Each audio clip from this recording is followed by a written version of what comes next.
Hi, so for this week's UDL, there's 3 different questions that we're going to be covering, so I will be talking about that.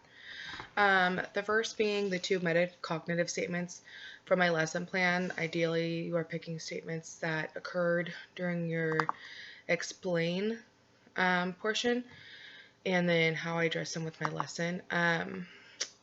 So with my explain portion, I with a lot of my lesson, I got confused.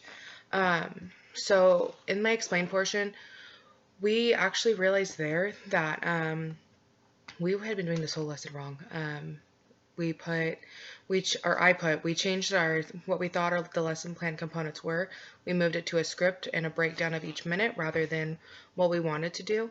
So that was important because we had just been writing like ideas of what we wanted to do and not actually breaking it down minute by minute and planning those minutes out that we need in that portion.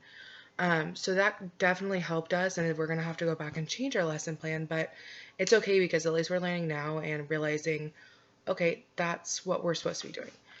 So it wasn't more so about the explain portion, but just how we're supposed to be doing the lesson plan. So that definitely helped us. The next metacognitive statement was the learning objective. I put we want to focus only on one characteristic for the learning objective. Having to focus on all of the characteristics from the content standard can end up being too much in one lesson. So our content standard actually had like 6 characteristics.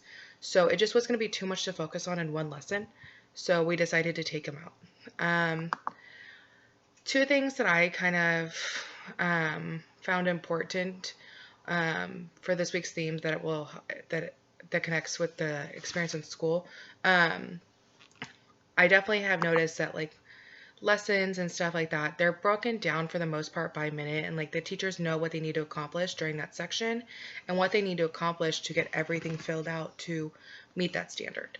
The next one being that the co-teaching one, talking about co-teaching, I want to be in SPED, so it's going to be co-teaching a lot. So you're working with other people and then everything. And the next being just the backwards design. I worked with a teacher and she kind of explained how she did her lesson, and she knew that she wanted the worksheet done, so she needed to be able to teach them what they needed to do the worksheet.